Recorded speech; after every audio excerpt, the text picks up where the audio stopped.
with you, only you. A cosmic dance, the truth so true. From the ether to the earthly plane, all you seek, you can attain. The quantum flow, the light you hold, creates the story that will unfold. Every thought and step you make, the universe is yours to take. It starts with you, the mirror's hue, infinite skies reflecting you. From the void, you birth the light.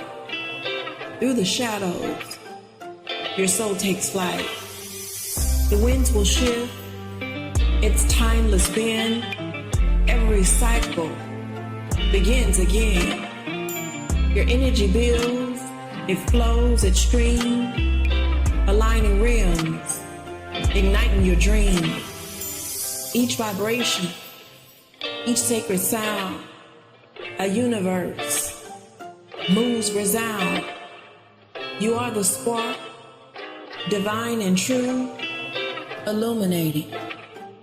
It's all you do. Just remember, it starts with you, the mirror's hue, infinite skies reflecting you. From the void, you birth the light. Through the shadows, your soul ignites. The path within, the path divine. Through space, your world aligns. Every rise, every fall, you're connected to it all. It starts with you, the quantum view, manifesting dreams like the morning dew. From the stillness, creation flows. Through the darkness, your spirit knows. It starts with you, only you. Through dimension, through the veil, the sacred truth, and you prevail. Now infinite, clear, and true. This road ahead, it's made for you. It all begins and ends with you. Even the chaos, through the flame, you rise anew, never the same. Every heartbeat, every sign weaves your essence, soaring high. The cosmos bends to your command. Creation blooms within your hand. It starts with you, only you, only you. It starts with you. Welcome into the space, family. Happy Sunday. Come hold space with us tonight.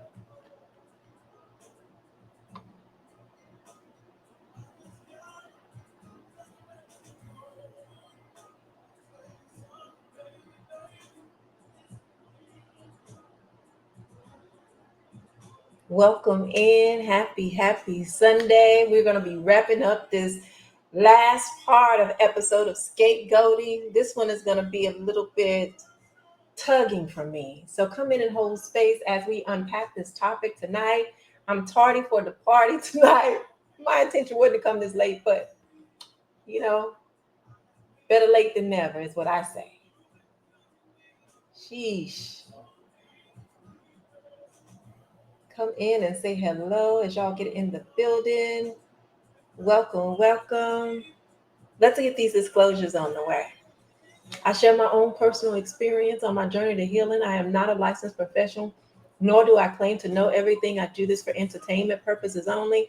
But my mission is to be a living example, a demonstration that you don't need a label to live in love, to practice kindness. And because I know what I can offer, because I've seen the peace that shows up in it. I've seen the love, the structure that came from recognizing who I am. So if it don't apply to you, let it fly. If some apply and some don't, eat the meat and spit out the bones. If it all applies, eat it all and apply the knowledge. Welcome into part 3 of Scapegoat. Say hello as y'all get in the building. We're going to set these intentions so we can get this thing started. Make sure we're still live because I know how they like to tussle in these Facebook streets.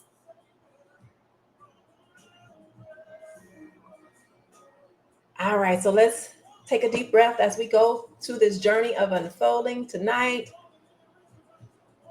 With every breath, I'm returning to myself. And as I go on this journey of unfolding, we inhale new possibilities of awareness and restoration. With each inhale, I reclaim what was forgotten.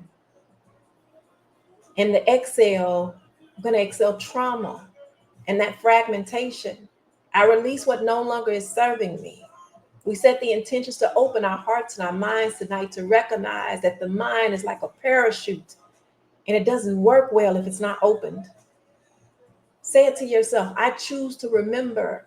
I choose to reclaim what was never truly lost.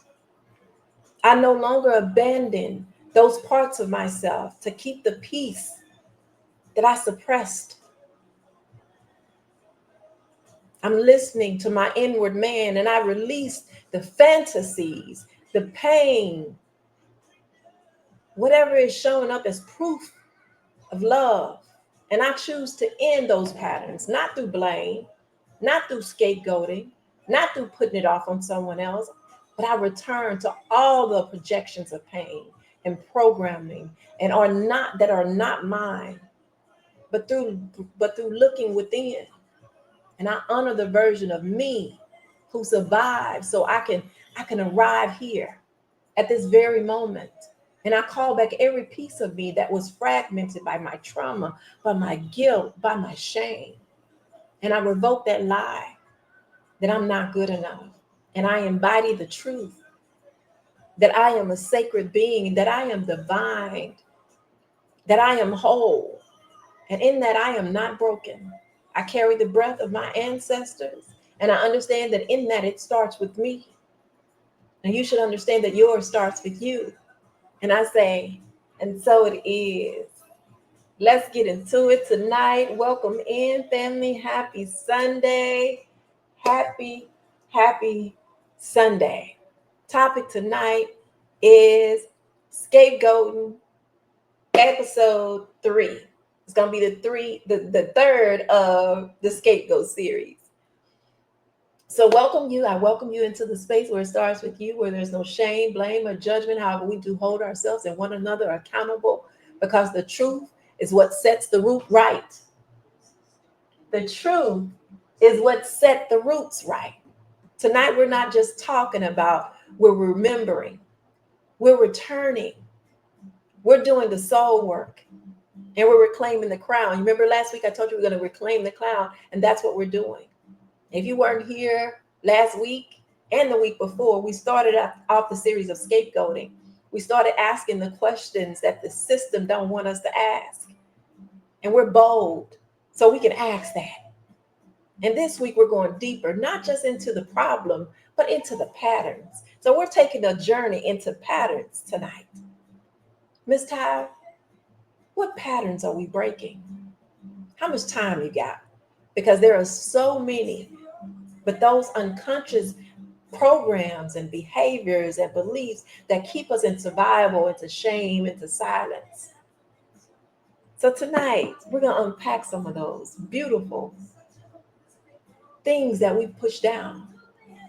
And I'm going to walk down the things that were handed to us, reinforced by the pulpit and recycled through generations, so that we are doing so many things. And we're going to take our time to unpack this tonight. And one of the biggest things is getting rid of these fantasies that we had all of our lives. What is a fantasy, Miss Ty? I'm glad you asked. We're going to be unpacking a lot of that tonight. The pattern that runs through all of this: abandonment, fantasies, religious trauma, people pleasing, scapegoating, and the systemic abuse. It's deliberate and it's a disempowering through this association. And the system doesn't want you to become aware of this. Why is that, Miss Ty? Because your awakening disrupts its control. I'm going to break some of these patterns down. I'm going to start with number one. You're going to break the bond early, so the abandonment. If you're emotionally disconnected as a child, you become easy to program. They said, give me your children. And this system fractures the family unit. You're left searching for love, safety, and validation, making you emotionally vulnerable to those external saviors that i.e. religion shows up. Those emotional relationships that you're looking for to make you whole. I'm feeling lonely and I feel like I need something. That part. When you don't trust yourself, you need the system to tell you who you are. And the system that told us who we are is not a reliable system. Number two, we're going to replace truth with fantasy via religion, fairy tales, and they gave us heaven. You're told your healing is out there somewhere, or it's in the sky, in eternity, never in you, never now. Religion teaches you to wait, to earn love, to suffer for salvation. You internalize the shame, your performance, your guilt, and you call it faith. You cling to a fantasy instead of confronting reality because you were never taught how to hold pain and how power can show up at the same time. That fantasy can keep you docile, and truth makes you dangerous. And docile just means easy to control. Why is this important? Because in systems of control, like colonization, toxic religion, or abusive relationships, being docile is encouraged because it makes you easier to dominate or manipulate. And we're all the time thinking they're telling us to be submissive to the husband because we don't want them to dominate us. But then on the other hand, we're doing it for the system. So when I say fantasy keeps you docile, that's what it means. You're so focused on the illusion of heaven that you stop resisting the very system that's harming you. Number three, condition loyalty to abuse, spiritual and social scapegoating. You're taught to defend this very system that harmed you. You pray for your abuser. You think about how God hates divorce. Honor thy mother and thy father, even when they hurt you. But they forget the part where it says, don't exacerbate your children. And exasperate means to provoke. My grandmother taught me that. Because they were oftentimes taking advantage of their roles. You scapegoat yourself to preserve the illusion of order. You stay loyal to a narrative that's killing you because you were groomed to do so. And if love equals pain, you'll never recognize freedom as safety. Number four, disassociate from your body so you don't fight back. You remember we unpacked that GPS a while ago and how that GPS tells you when you get off route? It's in the body. The body keeps the score. It's in your experience. So the system trains you to ignore that. You're told if you show emotions that you're weak. Boys are told, don't cry. And you stay in survival mode. You stay in flight or fight or freeze mode. But your body warns you of all the dangers that lie in wait. But you've been trained to spiritualize abuse and ignore your instincts. And if you can't feel your body, you can't reclaim your power. That's important. If you cannot feel your body, you can't reclaim your power. Number 5, create systems of self-policy, people pleasing, and respectability. You become your own oppressor. You silence yourself. You perform for acceptance. You shame others who try to break free because their freedom threatens your illusion of safety. This is why they tell you and use this verse, come from amongst them. This is what they say about the non-believers. And that ain't what it means. Argue with your mama because it's not. The system doesn't have to control you. If you control yourself, the system doesn't have to control you. So I'm asking, Miss Ty, why is this happening? I'm glad you asked. What the system fears most is wholeness. The moment you stop escaping into a fantasy, feel your full emotion of truth. You start trusting your body again and stop scapegoating yourself or other people. You can become whole. In a whole person, especially a whole African, is ungovernable because they won't need those external saviors. They won't need those shame-based religions or those toxic systems. They don't need that performative love. They stand in sovereignty. And that threatens every lie that the system was built on. Watch this. The word fantasy comes from the Greek word fantasia, meaning appearance, image, or imagination. But it's also derived to make something visible or to appear. And down the line, they changed the spelling of the word to be fantasy, Fantasy.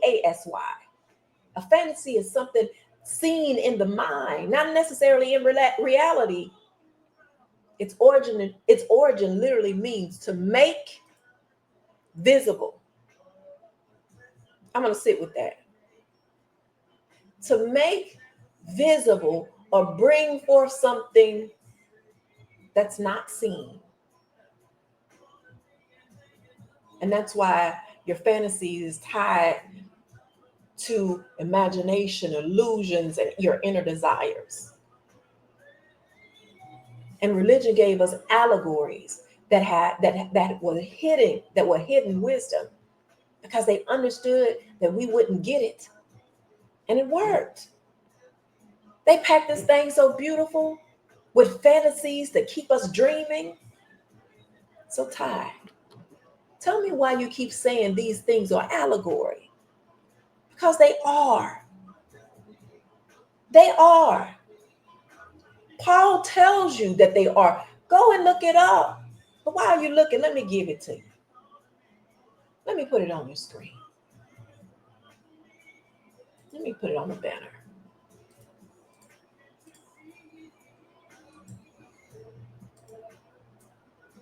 I was going to say, I ain't going to read it to you, but I am.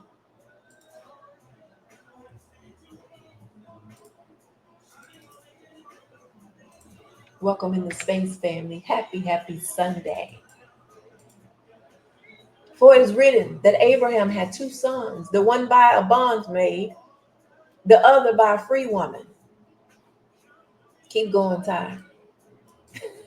I like when you expand. Thank you. I'll do that. I'll do just that.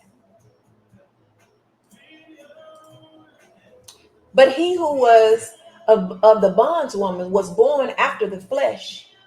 But he of the free woman was by promise. Hold your horses. Let me give you the last one, because this is the most important one.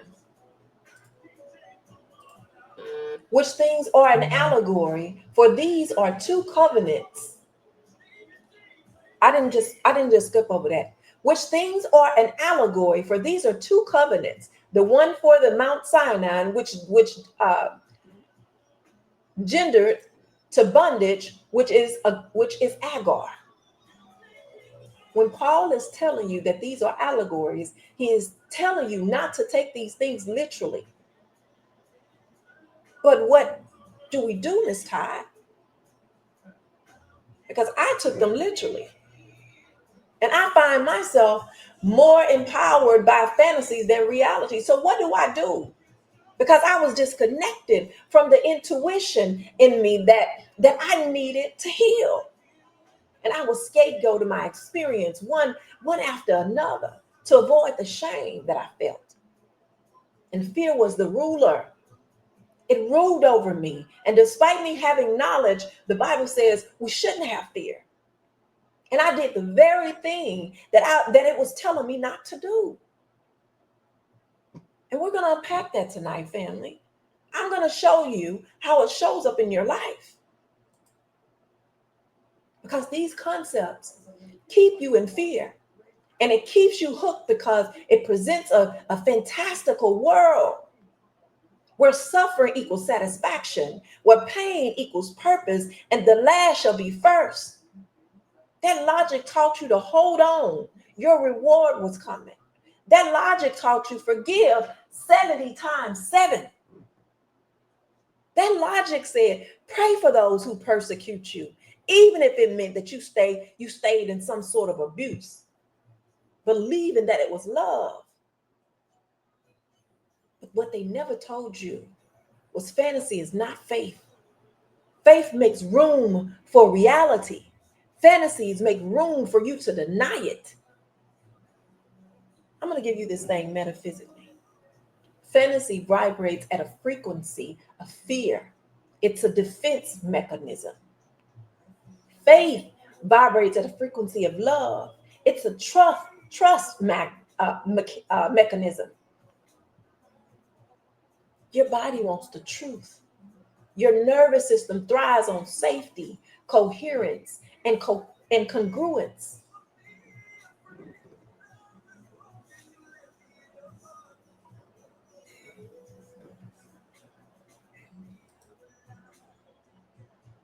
This is why you feel sick and tired and sick and tired, broken and anxious and confused all the time because your body is living a different truth than your imagination.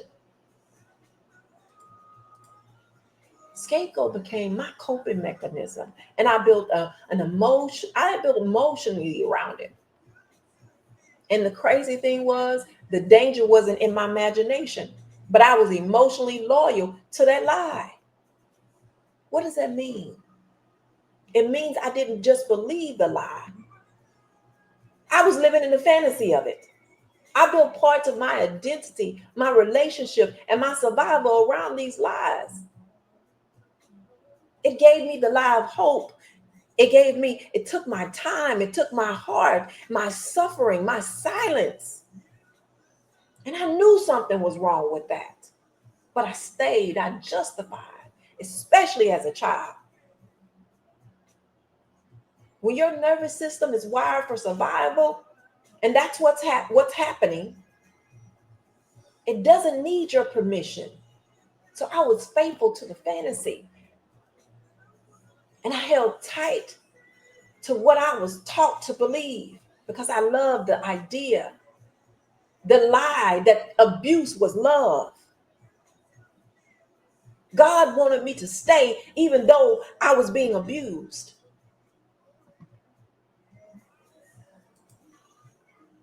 If I stayed and suffered, I would be saved. And guess what? I wasn't saved. I lived in those fantasies. I'm going to call it horror.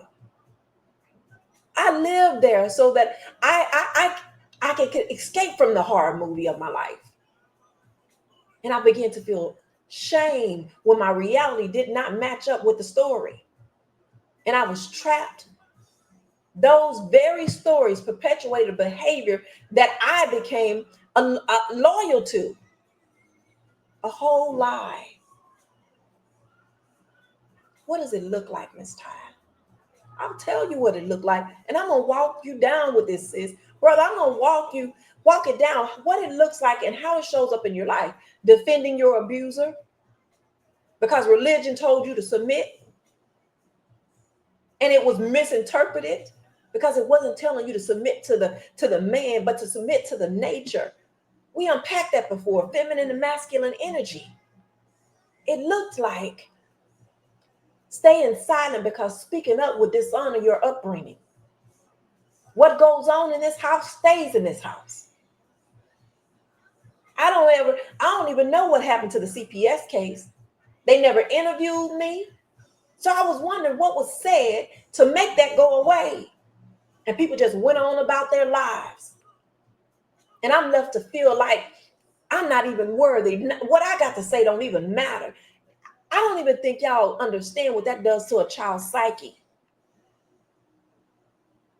And all I'm saying is it's in the experience. So now what? So now you're waiting on this divine rescue, but you're left there to figure the shit out on your own. On your own. So you start clinging to hope from God or people, somebody with some consistency. You're clinging to the hope of these people who constantly harm you. And the fantasy for me felt better than my truth. And people just go around them, go on about their business like nothing ever happened. So I became codependent on these stories. I needed to believe that my fantasies were true. So those stories became more familiar and safer than my actual life. And we make statements like, why they wait so long to say something about what was going on in their lives? And in a lot of cases, they don't. So many cases, nobody believes them when they say something. And because of that, I believe the stories more than facts. Because it was my safe place. But I held on to hope. I held on to the hope that love would come if I just prayed hard enough. If I was a good enough kid, if I obeyed, or if I stayed steadfast, that someone would come and rescue me. I told y'all about that dream. I unpacked that before. I shared my visions of being rescued. That didn't happen on accident. That after all that suffering, I would be rewarded with this divine reward. So I lived in my fantasy. I'll admit it. I re-scripted those painful events so that I could survive. And this is why you're so angry. This is why I was so angry for the longest time. And that's how it can show up in your life. And the truth of the matter is, it was my parts that kept me safe because the weapons were forming. They was forming all over the place, but they did not prosper. That's how it's supposed to go. Because I don't look like what I've been through. That's how the weapons didn't prosper. I married someone who mirrored the pain of my childhood. And the beautiful thing about that experience was, Miss Ty, why would you say it was beautiful after everything you went through? I'm going to tell you why. It was a subconscious belief. If I could love him into loving me, maybe I'll heal what happened with me, with my father and my mother. Maybe I can heal me. I was looking outside of myself. Come on. That's not a fantasy. That's an actual emotional survival loop wrapped in a hope story. And the fantasy I lived was, this time it'll be different.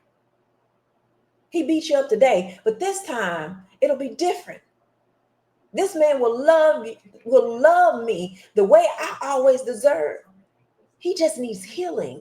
If I stay, he'll change. If I'll pray, he'll change. If I change myself, he'll get rid of all these women. What was the lie? If I stay long enough, if I love hard enough, if I pray deep enough, they'll finally give me the love I needed. And every last thing was a lie. And that lie was planted in me early. Maybe by religion, could have been family. Listen, it said, love is earned through suffering. Your job is to fix what broke you. The fantasy of love is safer than the pain of not being loved. I didn't fall in love with that man. I fell in love with a chance, an opportunity in my fantasy to heal a wound. I married the pattern, hoping that I could rewrite the ending.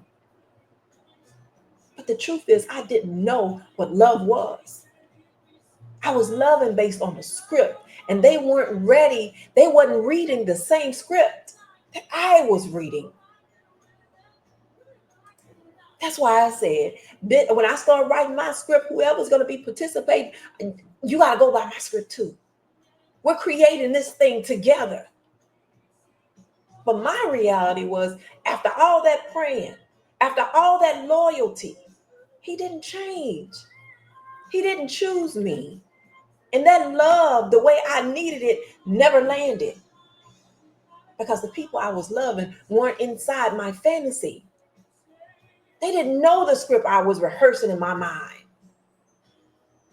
They weren't trying to redeem the past like I was. And my fantasy could never be obtained because it was rooted in a lie.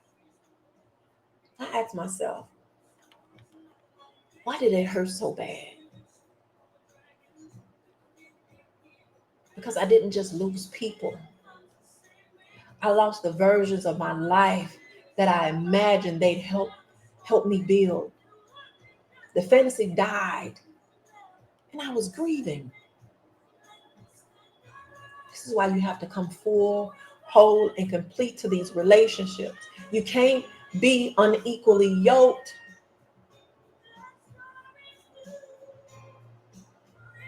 And if you're living in reality, it doesn't call for that. Why do you say that, Miss Ty? I got you. I'm going to give it to you. Hold on. Let me put it on your screen. Oh.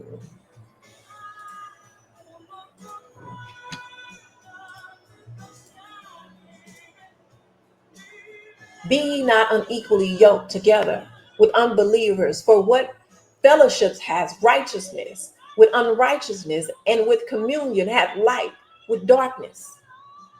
But let me put a pin right there. You know I like them pins because I need to give you the skinny on what's going on here. This does not mean don't associate with non-Christians. And it don't mean that you should not be associated with people outside the Christian faith.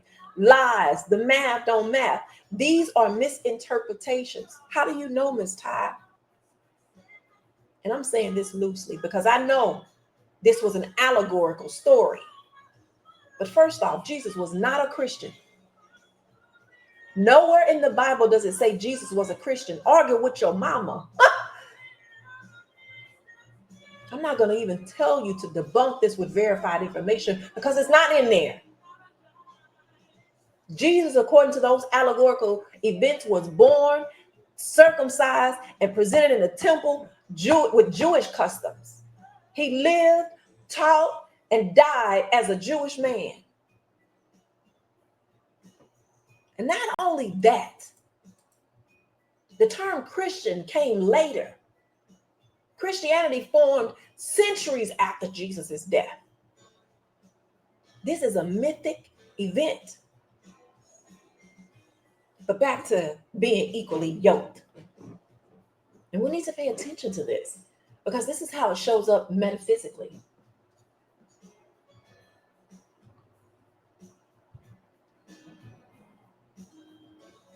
A yoke comes from the agricultural and ancient roots of the word yin, meaning to join, to unite, or to be together. This is not just a physical joining, this is an energetic bond.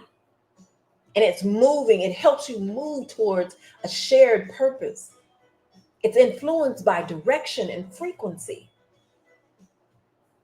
So be ye not unequally yoked with unbelievers is not just judgment, it's about energetic resonance. Let me talk about what this really means. Not from fear, but from frequency. We've been taught to read this verse and immediately think about faith versus no faith. But it's deeper than that. So I'm going to go deeper.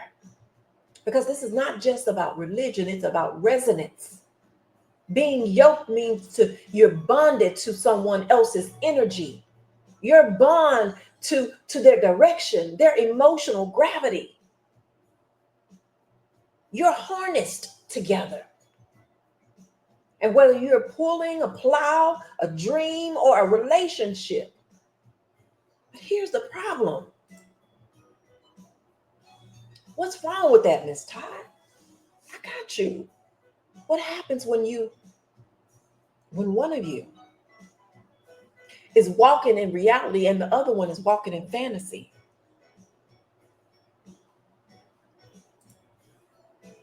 A yoke binds the two souls together. But if one of us is trying to ascend and the other one is pulling in the opposite direction, if you're chasing wholeness and they're invested in control, I'll tell you what happens. Two people are yoked together, but moving in different frequencies. It creates resistance. You're not aligned. You're opposite in vibration. I know what that's like because I've been there before. It's in the experience because energy wants to move freely and a yoke forces union without agreement. Actually, it forces union as you're in agreement. And as a result, you are not just emotionally strained, your entire nervous system is dysregulated. You stay in that cycle of hypervigilance, just waiting for what can happen next. You're chronically abandoning yourself. You're just emotionally tired. But the psychological reality says this isn't just a bad marriage. That DFN, that default mode network goes into overdrive, telling you the same story over and over again. You keep going through this cycle, hoping for a new ending. You keep dating that same man. This one gonna be different. And that's a fantasy. It starts costing you your peace. Oh, come on. Let me get my vibe right.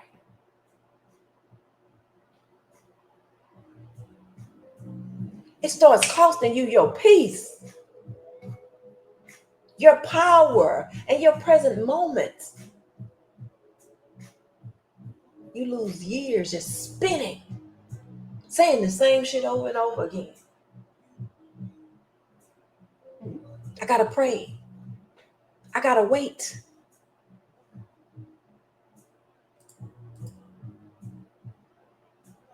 There was a time that I thought I could love someone into becoming what I hoped they could be. And I married a man that didn't just reflect my past pain, he magnified it. I kept saying to myself, I am never going to get no man like this. And it magnified. And I didn't recognize that it was evidence. And that's what I was looking for. It was available all along.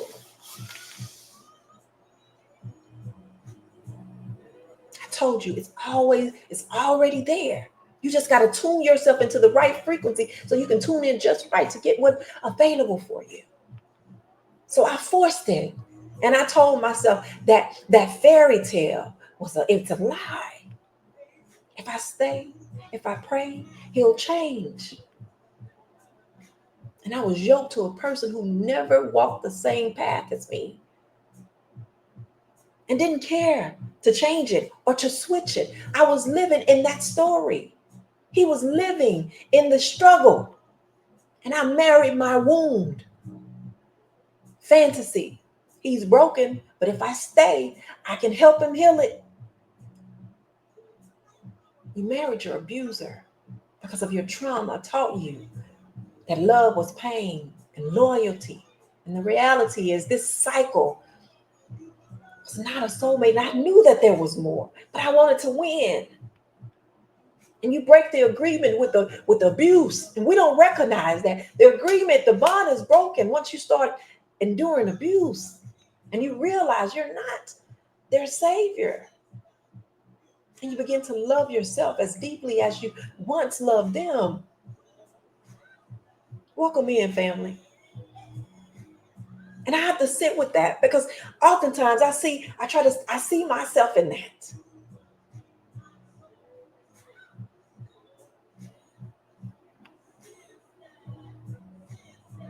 You have to understand that because you get stuck in that fantasy. You be so busy in your own way, you won't be able to identify it. Topic tonight, part 3 of Scapegoat. Fantasy is not these castles and fairy tales. It's often emotional coping story. It's an emotional coping story. It's what we tell ourselves to survive these unbearable truths. And I know that now. My unbearable truth is something deeply personal tied to my experiences, my past conditions, and those unbearable truths that are often tied to fear, shame, and trauma. And I didn't process mine completely. I've been told to pray it away. And if you don't know what that looks like, let me share with you. It might look something like this. You're starting to see the patterns, the trauma, the lies that you were taught.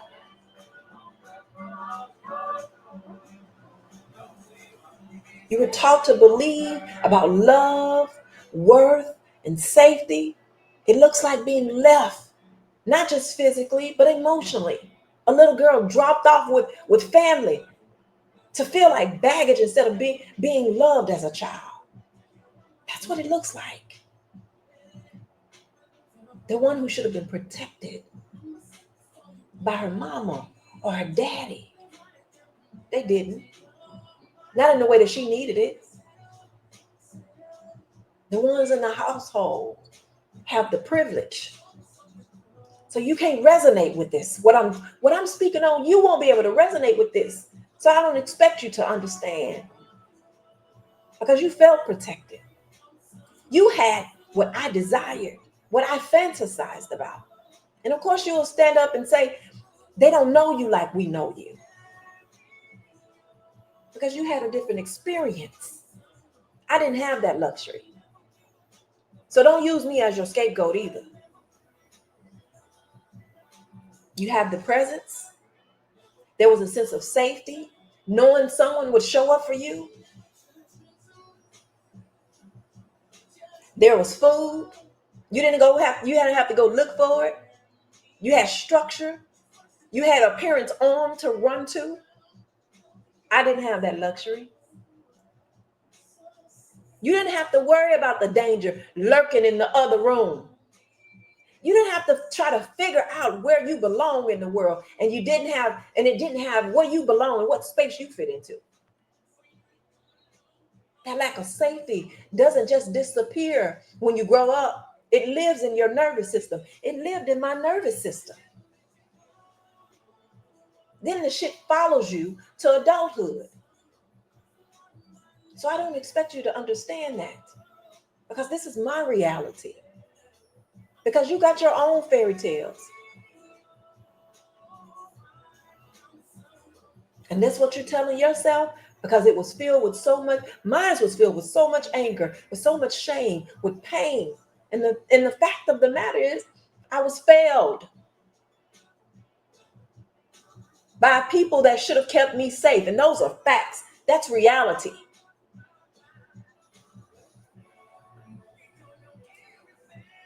And the reality is I took for granted when it showed up for me because I was so busy in my fairy tale that I had to live in it to escape my reality. Tell a child that. Explain that to a child. I know what you say. Maybe he changed. Maybe he learned how to show up better. You can say that for yourself. That's not my story. Let me change that. That's not my reality. You weren't left to make feel unworthy. You weren't unsafe. That's why it's meant so much. That's why it meant so much to me when it finally showed, when somebody finally shows up, that I felt safe enough to go to sleep beside them. Y'all better stop playing. And I don't have to worry about being raped.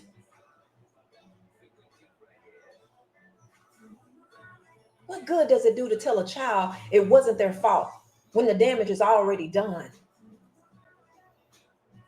When the people who caused the pain never come back to fix it. And you never came back. Here's the truth. Telling a child it wasn't their fault doesn't ease the pain. It doesn't bring back those years. It doesn't change the abandonment. It doesn't fill the space where love should have lived.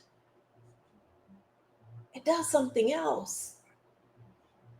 And if it's not healed, the body remembers those years I spent in fear, made my reality unbearable. It kept the child in me emotionally alive because the truth would have destroyed me. And when I became an adult, I still didn't put away those childish things because I was still afraid of my reality, because I kept waiting, hoping, fantasizing to try and earn what should have been given to me freely. So realistically, you could never understand how my nervous system learned what it learned early. Nowhere is truly safe. I learned how to scan a room. I learned how to shrink or smile based on other people's comfort. How I had to fit in amongst the whispers of family members who compared and judged. Start calling other women mama. Chasing a mother's warmth in every woman's face. But it didn't come. You have to stand by and watch somebody teach their husband how to read and write while you're over here as a child trying to figure shit out on your own. So you become an overachiever. And when I say you, I'm talking about me. Ain't nobody ever helped me with no homework. A child.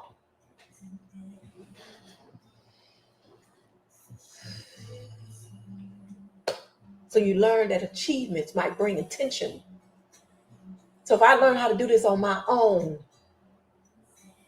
I might get a slice of that love, even if it was conditional.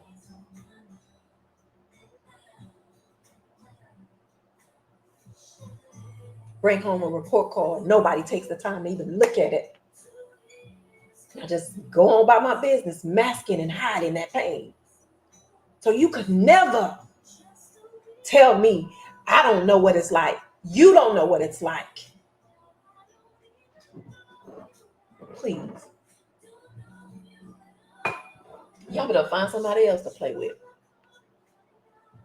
Because I was over here thinking, if I became enough, somebody would finally choose me. that somebody would stay.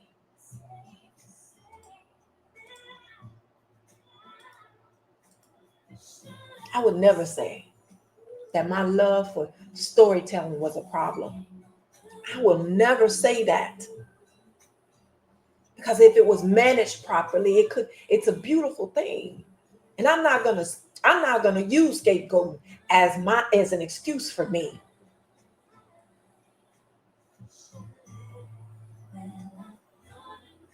Because it's beautiful.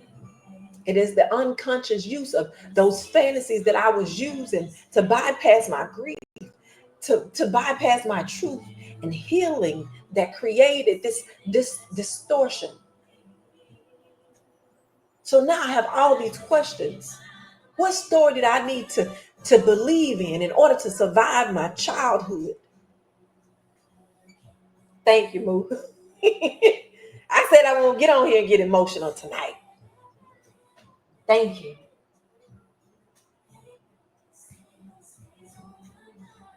So those stories and those fantasies helped me survive my childhood.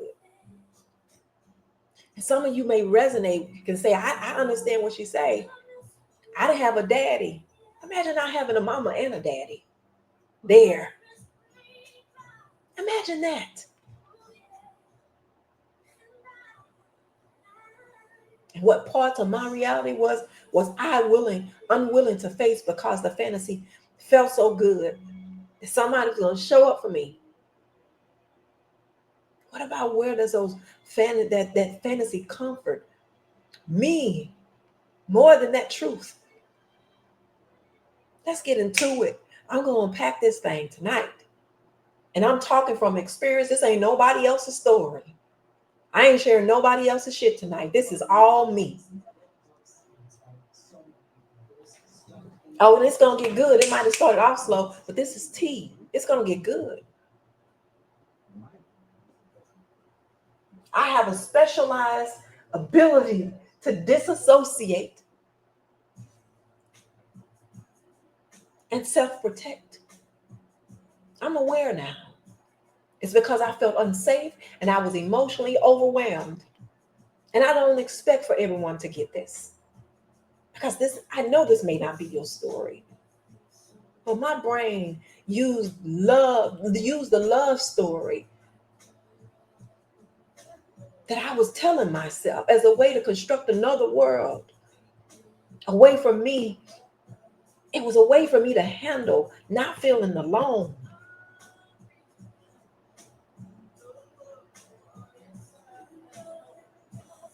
Where I was seen, loved, and was chosen. And that disassociation allowed me to distance myself from that trauma.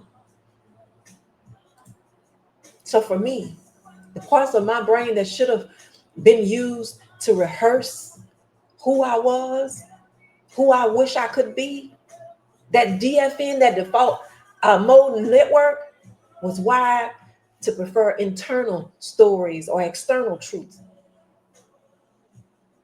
Miss Ty, I don't understand. I got you, sis.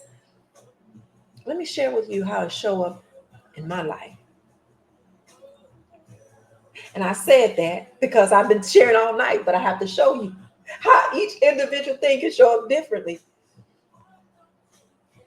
Family, when you talk that love must be earned through self-denial, silence, and suffering, you become willing to play the role of the scapegoat. You stay in abusive relationships because God hates divorce. You let people betray and abandon you because it's Christian-like to forgive.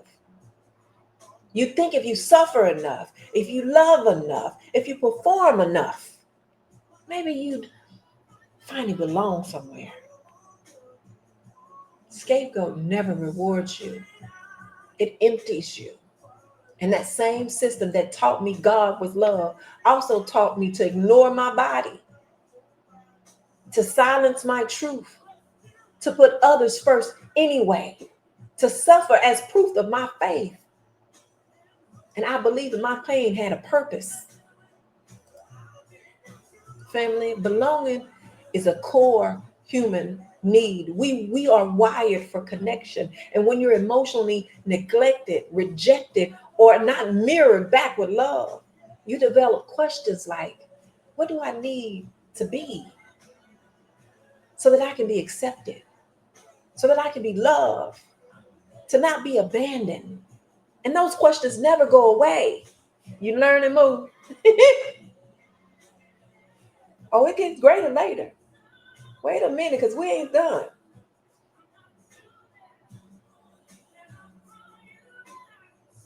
It becomes unconscious script that plays over and over. And that's your identity. So you people please, you overfunction, you take one more emotional, physical responsibility than is yours. You take on that to keep things stable, to avoid conflict, to earn that love that you're craving. You try to be the good one. What does overfunctioning look like, Ty? You solve everybody's problems before they ask you. You anticipate other people's needs but ignore your own. You know what? Ruth had me one day in the store, and I had such a habit of making sure everybody had stuff before I did, before I would buy myself anything. And he asked me one day, he said, Pooh, you know what I want you to do? What I want you to do for me? He said, I want you to buy yourself something. That's what it looks like.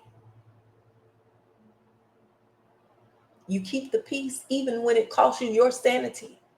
So I have to ask, who peace are you keeping? Because it ain't yours. You over apologize, you over explain, you over give, you feel anxious when things aren't under control. You feel resentful, but you do it anyway. And you attach to whoever offers a sliver of attention, even if it hurts.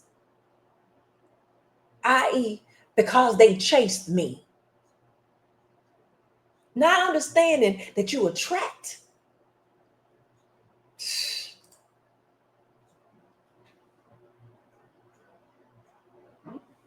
And you do these things not because you're weak, but because that's how your nervous system equate love with survival. You remember that wire monkey experiment I unpacked a long time ago? Go back down that timeline, but I'm going to give you a synopsis of what it was. So basically, they had baby monkeys, and they were given two choices: a cold metal mother that fed them and had a soft, cozy mother that didn't. They went for the soft one. And even though it didn't meet their basic survival needs, the feeding, why was that, Miss Ty? Because even though it didn't give them food, it gave them comfort. So all them presents on Christmas and all that shit showing up, it did not provide me comfort. I would rather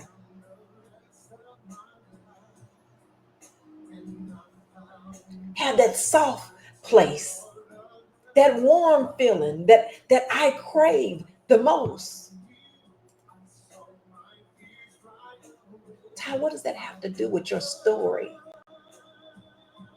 When you're abandoned emotionally, whether that's physically, by the very people who are supposed to nurture and protect you, you're left craving that feeling of safety. So when someone comes around and makes you feel that warmth, even if it's briefly, or even if it wasn't real love, even if it wasn't love, you cling to that. And not because it's healthy, but because it's a soft place. It's softer than that cold wire of my past. And I beat myself up all the time when people say, he tried to stop your wedding. He tried to tell you not to marry that man. And I say as a response, it didn't have no influence because you didn't make me feel safe either. You were the monkey that wasn't even the monkey that fed. You was just there. So I chose the little bit of comfort, even though it wasn't real. It wasn't love. Because maybe this time, this person, this relationship would hold me the way that I was never held before. Just maybe. Comfort over love. Come on, move.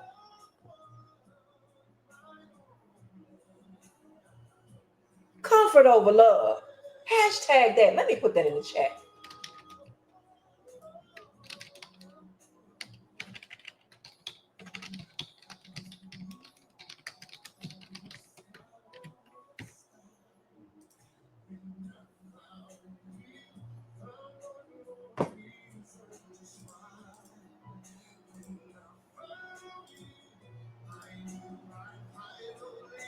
And instead of love, hey, Nada, instead of love, I was holding on to the illusion of it.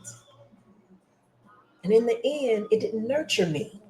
It wasn't just another version of the same cold cage disguised as affection. That's what it showed up as. And that's the same comfort I found in the church. Family, this is not about church hurt. This is about the pattern that we keep repeating. The ones we've been repeating unconsciously, generationally, spiritually, thinking that it's holy. But it's been trauma dressed up. Scapegoating is self-rejection. But we're not doing that anymore. We're not repeating pain. We're interrupting it. We're not outsourcing our wholeness to a pulpit, to a person, or a prayer. We got to become full, whole, and complete within. And we're reclaiming that pattern, the sacred one, the one of our ancestors that we have buried beneath this shame. The one written in your breath, in your body, and in your bloodline. I'm going to call it the 3 B's. In your body, in your breath, in your bloodline. And before we go any further tonight, I need to tell us the truth. And I want us to sit with this. This system, this cycle, this scapegoating we've been unpacking, it didn't just start with Adam and Eve. That wasn't even the beginning.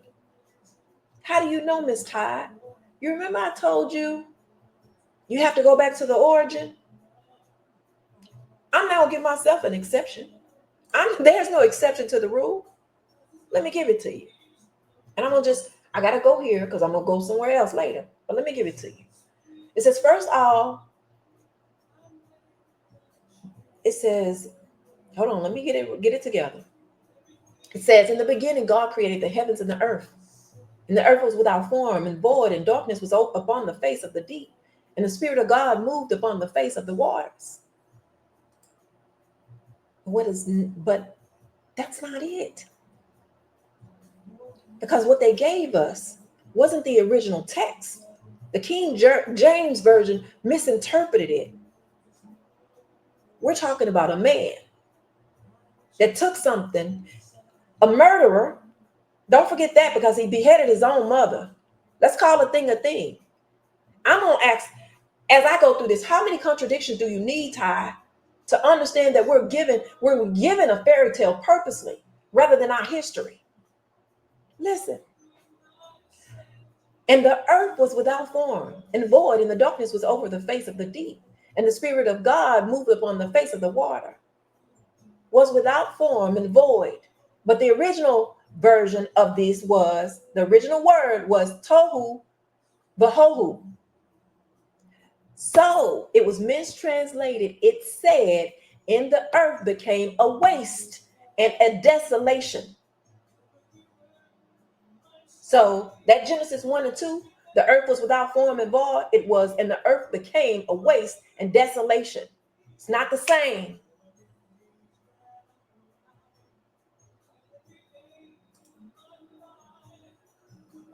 But there's so many imperfections in the text. And I believe, again, intentionally mistranslated. This is why it is so important that we know that what these words mean. Because I wouldn't trust no demon worshiping murderer with my salvation. But anyway, I'm going to go back to the story for another time. I have to give you that because I need us to understand that it wasn't even in the beginning. So we're taking this story literally when that wasn't even the beginning. So it's a contradiction. In the ancient world, it says the beginning of creation is Elohim created the heavens and the earth. And Elohim is not the word God, singular. It's a plural word. El is an ancient Canaanite word for deity, meaning God. And Elohim is adding an S onto the English word, which makes it gods instead of God. So not singular, but plural. So according to the text, it should be read, in the beginning, the gods created the heaven and the earth. And according to the text, there were other gods.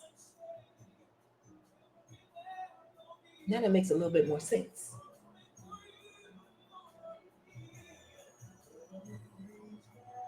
Than what they gave us about it being one true God, when they didn't themselves believe in one God.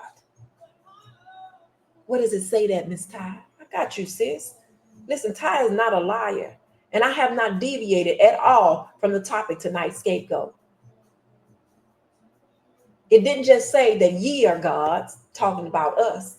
It also says that there were judgment amongst gods. Let me put it on your screen. How many contradictions do we need?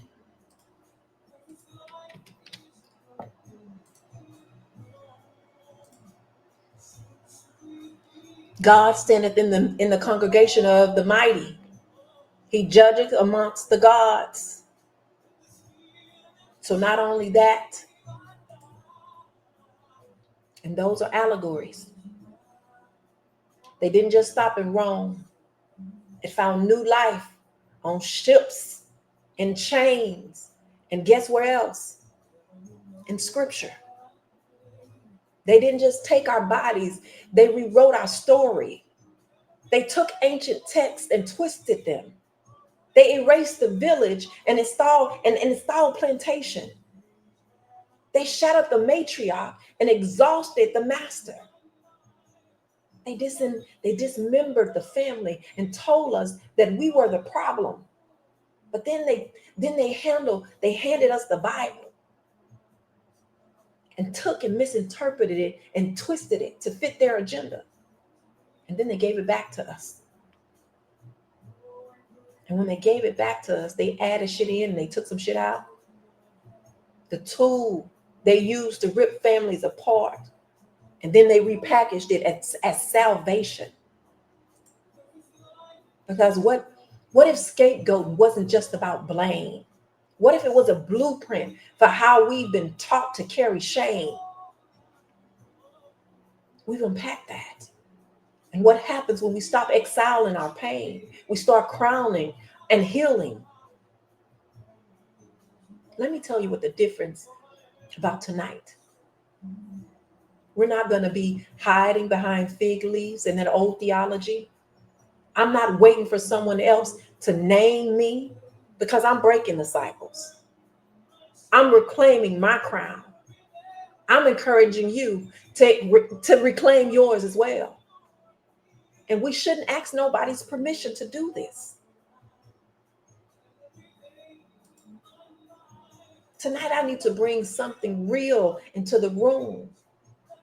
This ain't theory. This is lived, because I've been the little girl praying to a perfect God. And what religion told me is that love could be found if I just performed better, if I was quiet, if I was nice, if I was holy, if I was obedient. So I became a master people pleaser. I bent, I shrank, I hid, I dimmed my light. I looked for a divine love in human hands that weren't capable of holding it. And what happened? I stayed. I turned the other cheek. And where in the manual does it actually show us how to love God?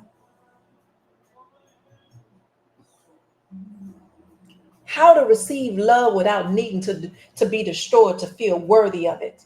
Where? I'll wait.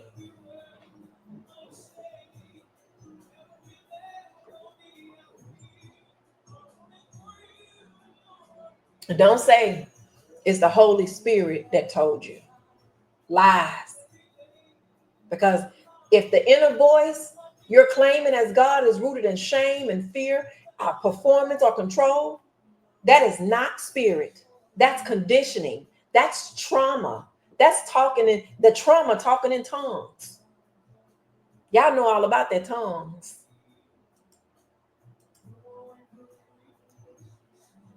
Sometimes it's not revelation, it's repetition. You're hearing these voices of parents, pastors, and abusers in your head, and you're calling it God. If you're hearing something that you've labeled it to be holy and hold even the Holy Spirit, and it's telling you to ignore your humanity, to suppress your emotions, or spiritually bypass your pain, that is not spirit. That's religious trauma.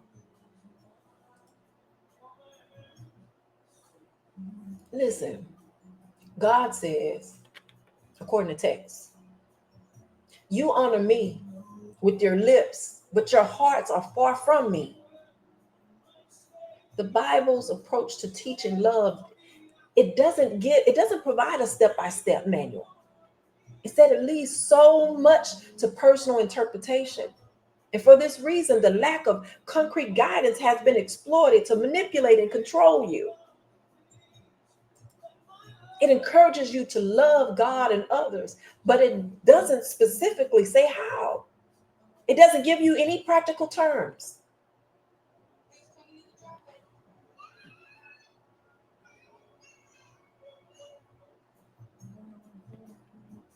This is the gateway for so many misinterpretations, which have been used to justify these harmful behaviors that we allow.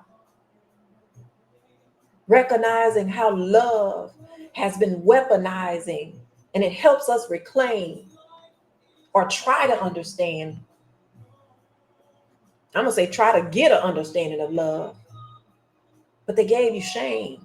They gave you fear-based religion. They gave you trauma. They gave you self-rejection, people pleasing to perform for love.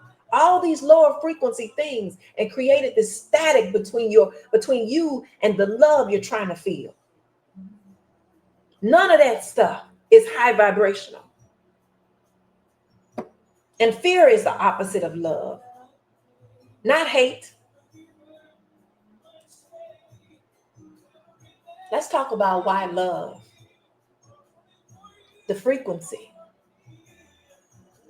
It's near impossible when you're still operating under a system built on lies and trickery for you to operate in that frequency of love. Because let's be real, the version of love many of us know were wrapped in fear, a ritual of deception. And most of us, the reason y'all serving God is because you're fearful of the devil.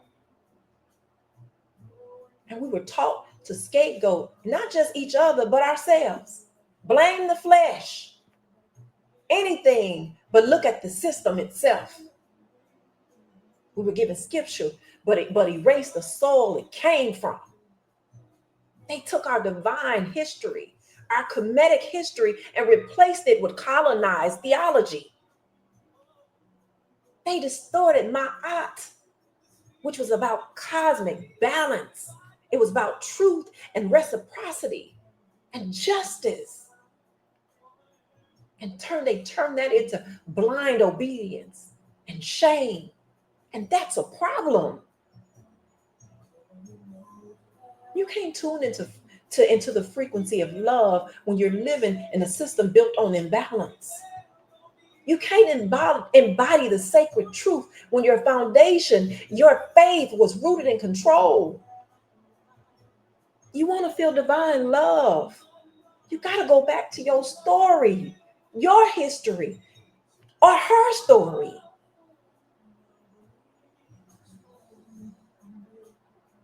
Because there you weren't taught to escape the world to find God. You were taught that you were God. That's what my aunt teaches, that your heart should be light as a feather. That justice isn't punitive, it's restorative. That love isn't something you earn, that it's something you remember. So how do you restore the frequency? You start by telling the truth, and you stop scapegoating yourselves and other people, and you stop pretending religion hasn't been weaponized.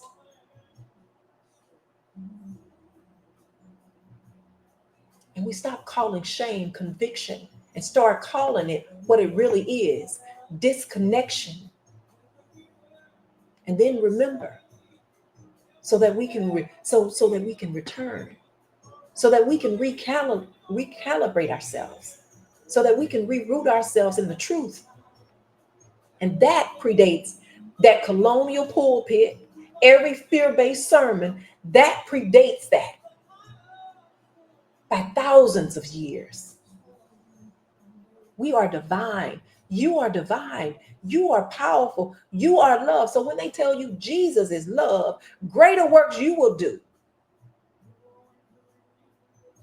Not because someone told you so, but because your ancestors knew it, because Ma'at demands it, because the real temple was never a building, it was the body.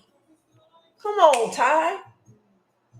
Now that's the gospel, and that's what we're reclaiming. This week's topic is sacred, it's generational, it's ancestral. Because some of what we're carrying, some of what you're carrying, didn't start with you, but it can stop with you. You can hand off the baton. So let me ask you a question. I'm gonna say, beloved, let me ask you a question. Let me take this off the screen.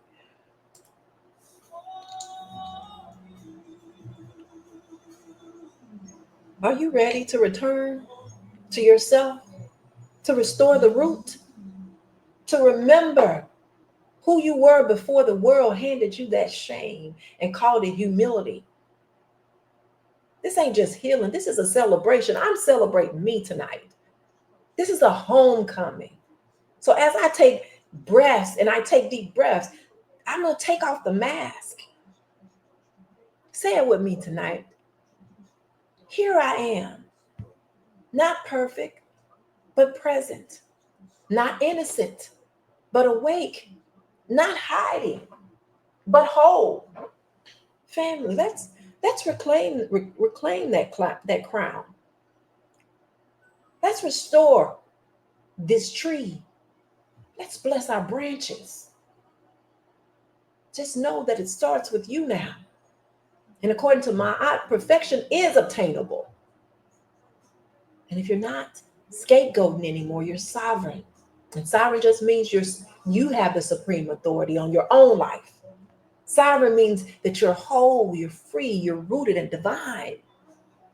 It's your true self before the world told you to shrink. It's the light before they told you were too bright. It's the crown you reclaim when you break the cycle of scapegoating. And then you choose self-responsibility, healing, and spiritual alignment. And it starts right there, right now, with you. And the truth about scapegoating was never about a goat. It was about what we didn't want to face, the pain we couldn't hold, the shadows we couldn't integrate, the guilt we tried to outrun, but putting it on somebody else. And maybe that the most dangerous scapegoat of all is the one that we built inside of us, that we built inside of ourselves. The voice that's in your head that says, I'm not worthy. I'm just broken. I'm the reason for the pain. That's not humility, that's programming. That's inherited shame being passed off as identity. Let me ask you something, family. What if you've been calling, what you've been calling discernment was actually fear in disguise? What if what you name as spiritual warfare was your own unhealed self trying to be heard? What if the battle isn't out there? What if it's been in here the whole time? I'm going to place my hand on my chest. I want y'all to say this and set the intentions as you do that. Tonight, I'm not blaming no serpent. Say it. I'm not blaming the system. I'm not blaming the seed. I'm calling it back because that seed wasn't sick. The soil wasn't stolen. The tree was never the problem. It was the rot at the root that we're afraid to face.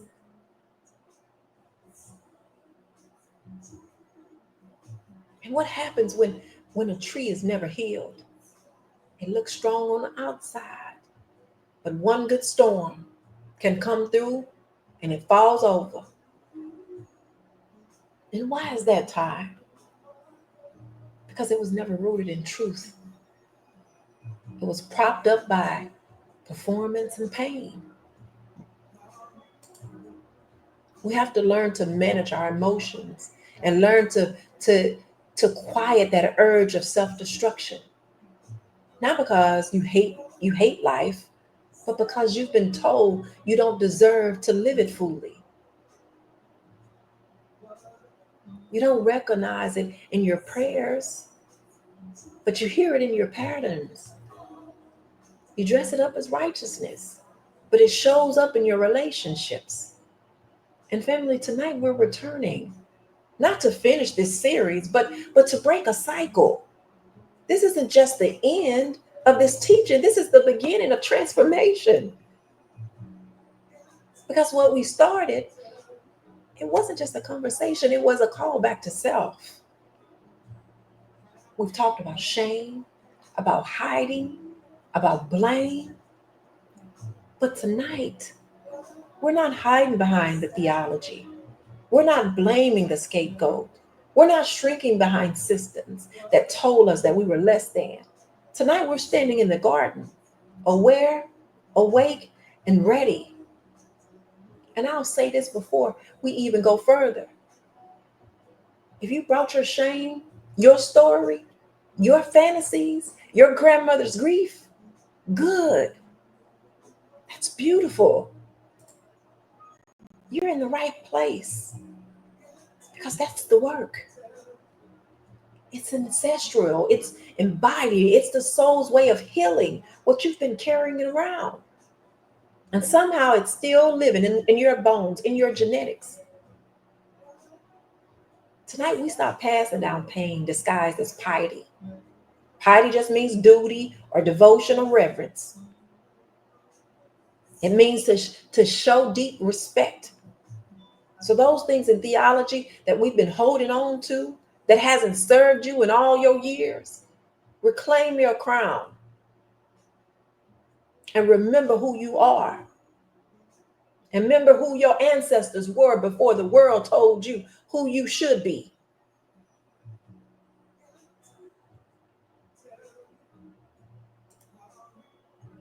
We, and when I say we, I'm saying African people, have been taught to forget who we are. And we've been taught shame instead of sovereignty. We've been programmed to internalize inferiority, and we are not inferior. This is why they had to think of ways to disempower us. They couldn't stand to let us turn inwards to see what shows up in self, to work on the inward man. That was not an accidental system. But when you reclaim your crown, you are deprogramming that system from inside out. You are realigning with the truth. You are not a wretch. You are not broken. You are not lesser. That was the lie designed to keep you out of your own throne. The crown is the divine mind, your seat of God consciousness. It's in your energetic inheritance. It's in your DNA, that DNA that holds the memory of the pyramids, the language, the medicines, the science that we have erased and they repackaged it. That's in us. They learned all of that from us. And to reclaim your crown, you got to go and get it. And it's not just about feeling good. And I will tell you this, as long as we walk around with our heads bowed, our souls tied to guilt and shame that was never ours to begin with, we're carrying around this foolishness, we will continue to pass down the pain from generation to generation. But if we stop it, we can stop the cycle. We can heal the seed, and we can heal the seed within us. The whole tree can change. Listen, even so, every good tree bringeth forth good fruit, but a corrupt tree bringeth forth evil fruit. A good tree cannot bring forth evil fruit, neither can a corrupt tree bring forth good fruit. We have been corrupted, and we're still trying. And I'm saying trying because we're not doing. To manifest good fruit, it's impossible if you're corrupted. When there's no transformation at the root, the tree, the life, the leniency, the legacy becomes unsuitable, and it can be cut down. This speaks of judgment, but also natural consequences with rotten roots, fallen trees. But when we don't do the root work, the system collapses. And we have to transcend that shame and not escape it. Sigmund Freud says we have a drive towards eros and a drive towards death, Thanos. And the war within us is real. But I want to be free. Because shame, when through the eyes of spirit, when spiritual eyes are hidden, it is not my enemy. It's an invitation. It's a signal that your soul is asking for integration. You're not meant to keep hiding behind, I'm just a sinner. Let me expand and show you how fantasy took over my reality. And I finally let go of something.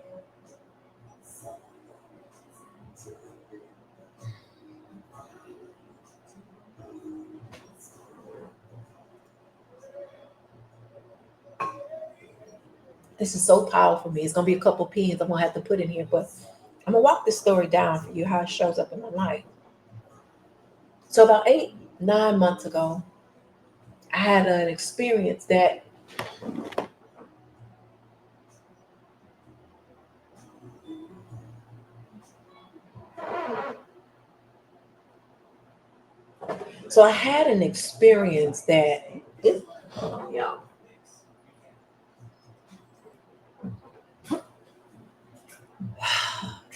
that made me let something go.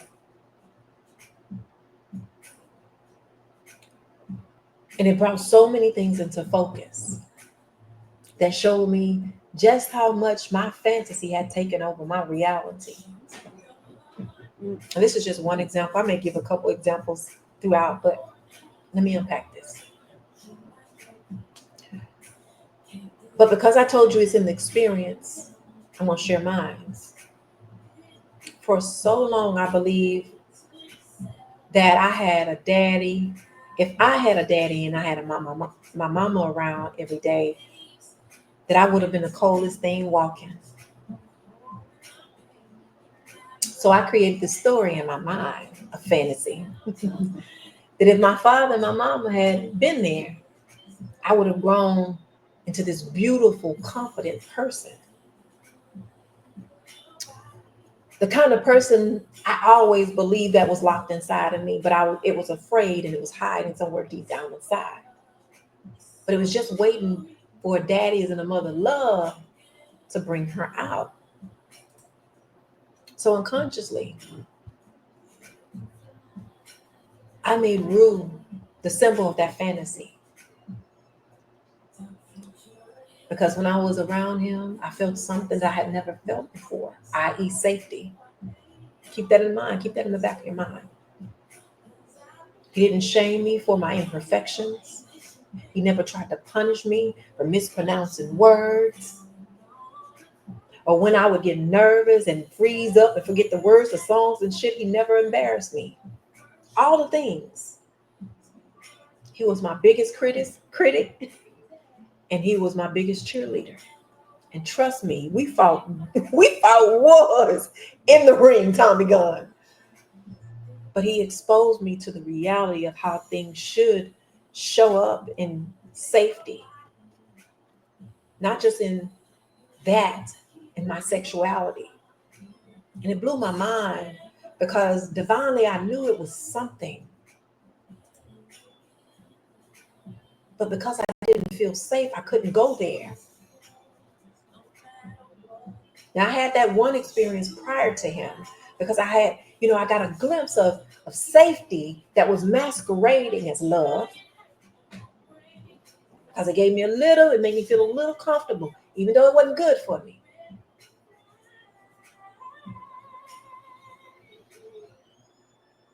And so I had to take the time and sit with it. I got a taste and an evidence that it was possible. And I'm going to share that with y'all tonight.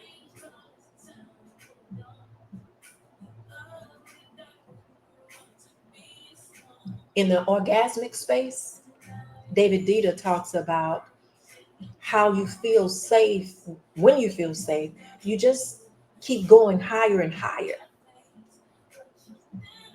I called that man a liar originally. Just like old girl that she told me it got so good to it, she just started crying. And I called that lady a liar too. But it wasn't just physical. It was energetic. It was emotional, even spiritual, I can say. It was the first time I truly felt seen, not just touched, but met.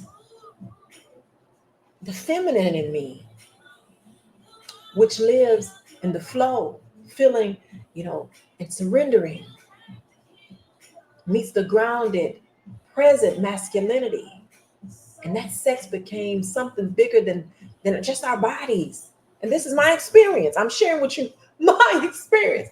It became a spiritual practice, a form of healing for me, a kind of worship.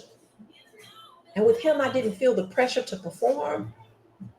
I felt soft enough to cry, to explore, to be fully in my body without shame. And when I let go like that, when I opened without holding back, it pulled me deeper into him. His stillness met my storm.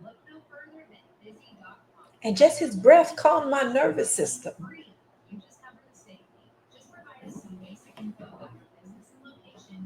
Just being in his presence made my body feel at home. And he would always ask me, Pooh, why is it so different when we're on the phone, but when you get in my presence? Because I felt safe. And sex wasn't just about a climax. And I didn't feel like a toilet bowl. It was about connection. And as time went by, it got better. Every time was better than the last. Not because we got these tricks and toys. That was fun. But because we stripped away the marks. Each time I trusted more. Each time I went deeper. I showed up with more of me. And he didn't flinch. The nigga wasn't scared. This is what happens when the feminine is safe enough to surrender. And the masculine is awake enough to hold her. You don't just have sex, you become the love you've never seen. You become the love that you've been looking for. And I was healing. And I was healed in his arms. That was the safest place on earth. for me.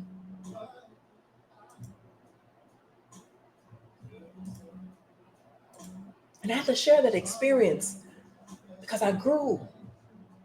And that past experience made me aware that the more I was seeking and what I was looking for was available. And outside of that, you know the things that help you grow? He nurtured me. He saw me. He showed up. Those things expected of parents, and I'm not talking sexual, I'm talking about the nurturing, the showing up, the seeing me part. The things that you expect from a parent before you get handed off to your husband to experience that type of sexual encounter. I'm going to call it cosmic.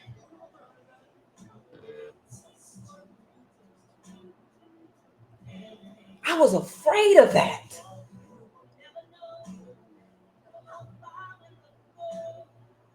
Because I was outside of that. I never knew what that meant to feel safe enough to just lie down your vulnerability and surrender. And he was the one that encouraged me to reach out to my daddy. He was his biggest cheerleader. And hands down, I didn't understand it. But he stood in my corner, 10 toes down. Pooh, this is where your healing is going to come from. You got to show up, Pooh. And my therapist was there reinforcing it. And he helped me build my therapist and standing behind my corner, helped me build the courage to finally say, I want to know the truth. I don't want to dwell in these fairy tales anymore. So I reached out about 2 years ago. When I reached out, it didn't turn out the way I dreamed or fantasized that it would. Because when I was growing up, I reached out and it was excuse after excuse. So I thought it was normal for a nigga to make excuses. That was my normal. That was my reality. I don't even know if it was fantasy or reality. I have a hard time sometimes trying to distinguish it. But I thought that was normal. And you want to know a beautiful thing about your experiences? Can't nobody tell you about your experiences. So nobody can tell me about that. So whatever you've been told, I'm telling you, it's a lie. But that fantasy didn't hold a light up to real life. It collapsed it. Right in front of my face. And Rue was there to console me. Wow. Look at this. 94% of people believe Through it all. is important to you. And I thought I had let it go. But in the back of my mind, there was still this desire to connect. So I remember we interviewed the Iverson man. I think that was about 8 or 9 months ago. I think it was. Correct me if I'm wrong. It might have been longer. And the mess that unfolded behind that led to me receiving a phone call. Keep in mind, I can count 3 phone calls my whole life. And every last one of them was behind some mess. Never anything else.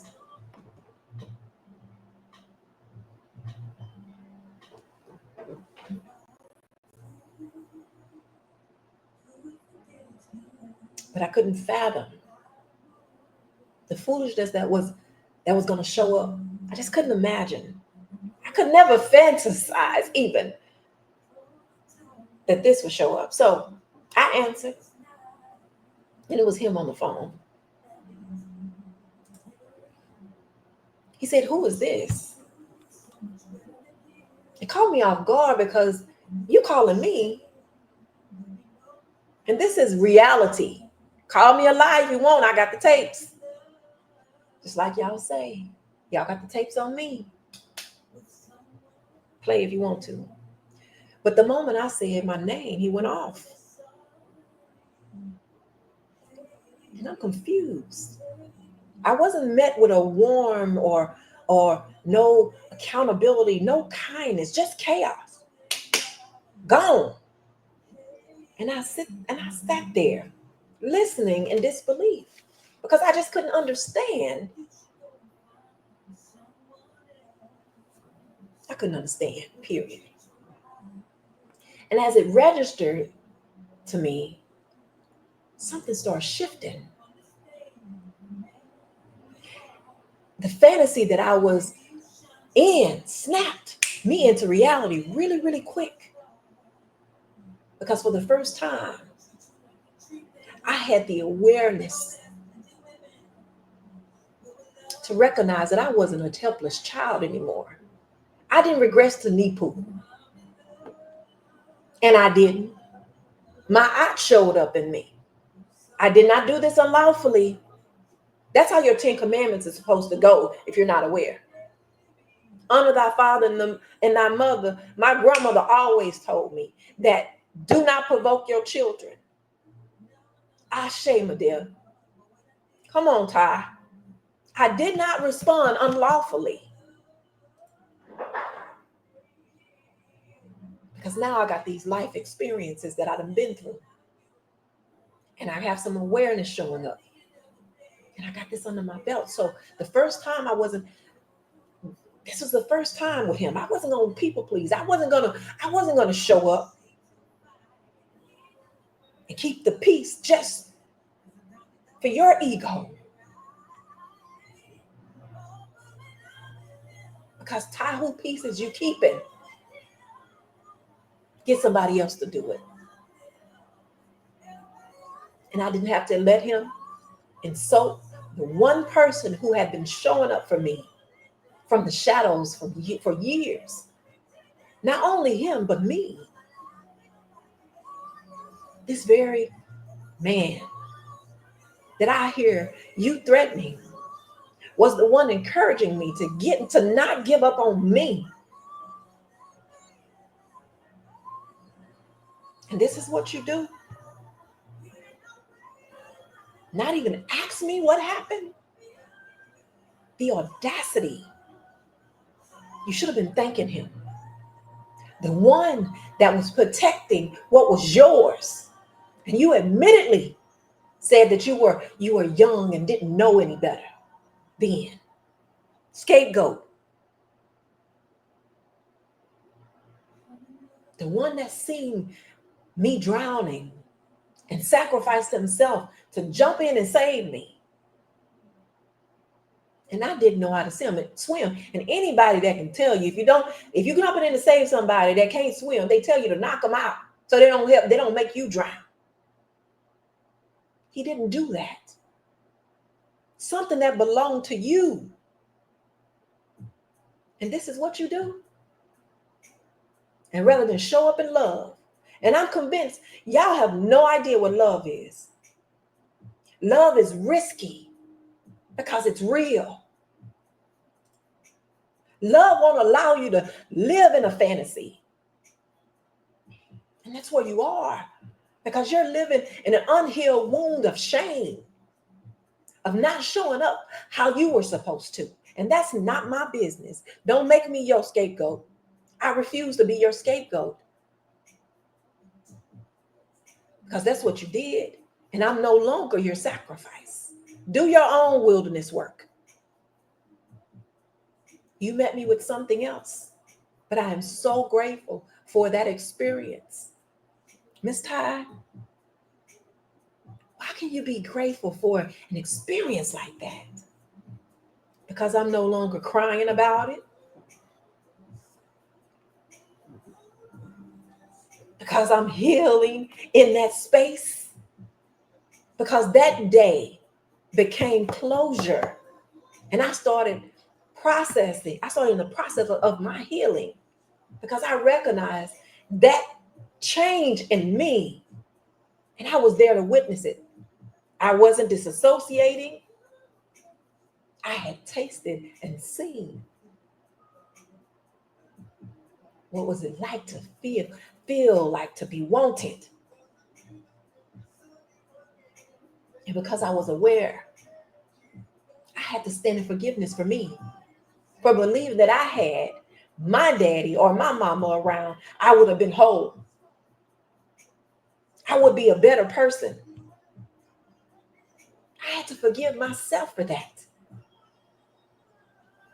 For holding on to the fantasy that never matched reality.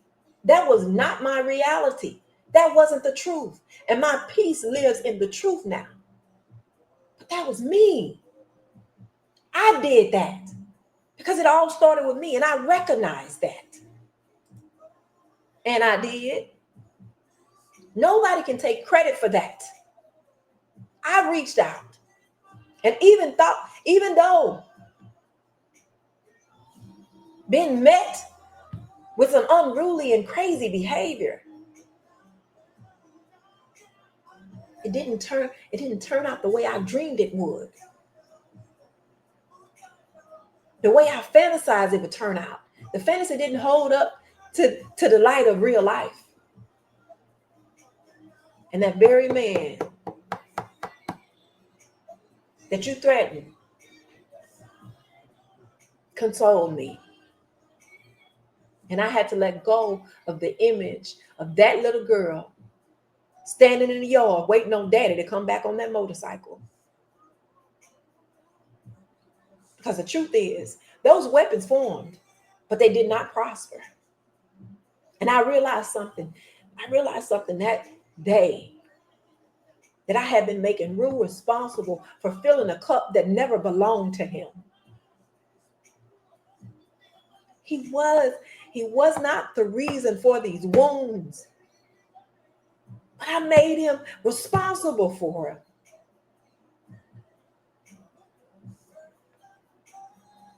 But for years, I handed that job to him and wanted him to heal it.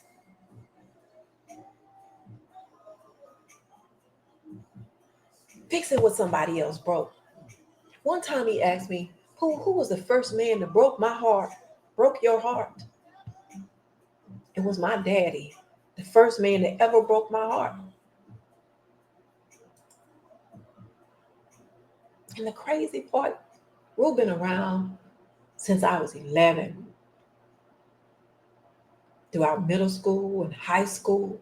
One day, Q Johnson tried to make me wear some short-ass track shorts. And I felt ashamed and I was scared and I was crying because I didn't want, to wear those shorts. Something that made me feel exposed. And who came walking around asking me what was wrong? Rude. So many instances. I would get mad and throw temper tantrums on the basketball court. The niggas, straighten your shit up, Pooh. Something my parents should have been doing. He showed up again, quietly, protectively, because of all the pain, all the bad experiences I had before that. I couldn't even see that. That was a good moment, and I couldn't sit in that. I couldn't even resonate with the good it held. So when I sat in that therapy 8 or 9 months ago, I finally said it out loud. My experience with Rue, and I'm saying it today, taught me how fantasies can take over your reality. And I felt something loosen. I stopped waiting for the story to play out the way I wanted it, and I started telling the truth.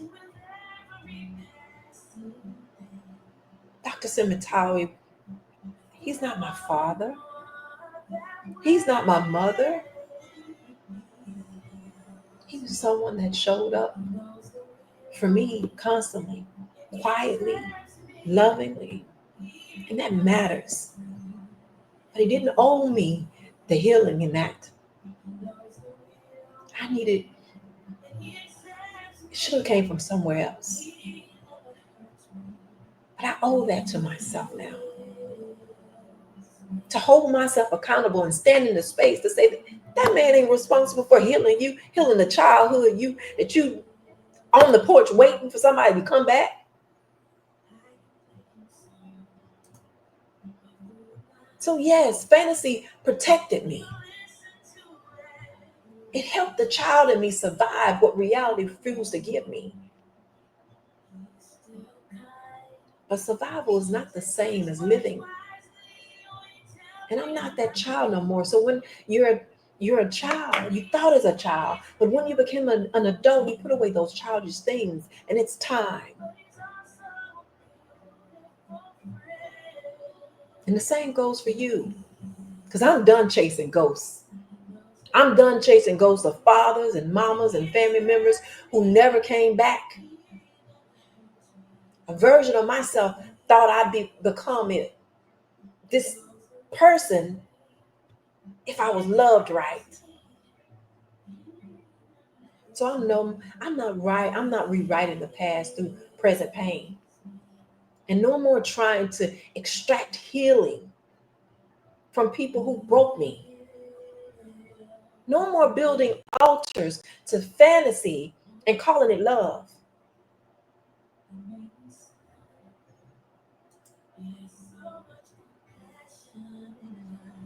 But I remember, and I can think about,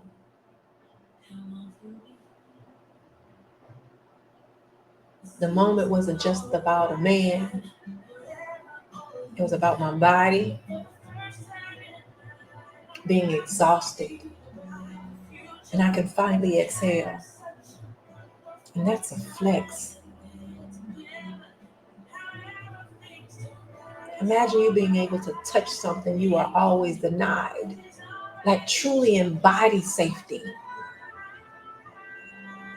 But you're so set on living in this fantasy world that you can't even recognize that all of what you've been through was evidence that there was something greater and it was available for you. Family, we don't need another scapegoat. We don't need to throw another part of ourselves into the wilderness. We are calling back every piece. We are standing as the whole tree, not partial, whole tree. We are breaking the inherited silence and reclaiming the ancestral sounds. This is the ancestral work that I'm talking about. This is quantum healing. This is spiritual justice. Every branch in you that carried weight now can carry wisdom. I'm going to get out of here. I've been on here almost 2 hours. Sometimes I get lost. But may your lineage feel the ripple of your choice to stay and not escape. May your crown remind you you were never cursed, just covered. You were cloaked. And tonight, let your covering come off. What does that look like?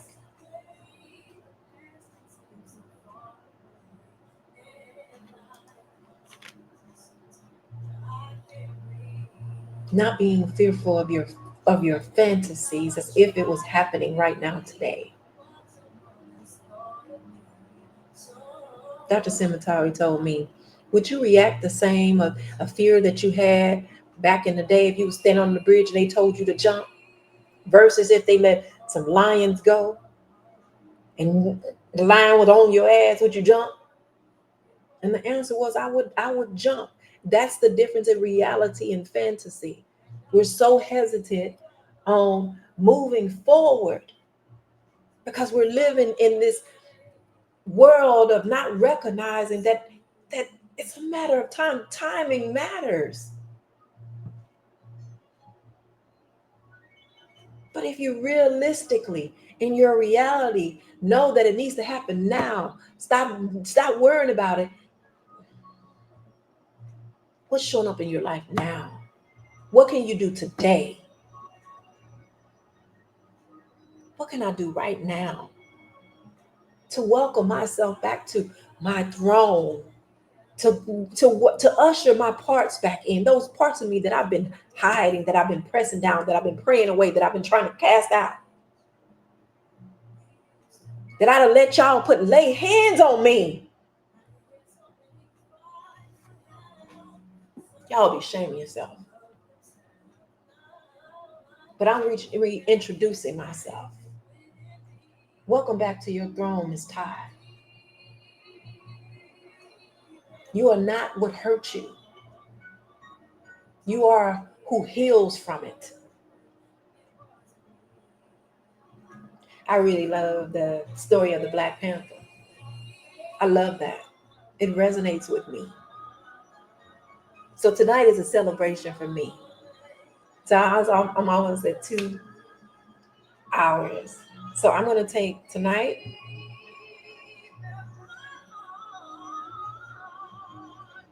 What time is it?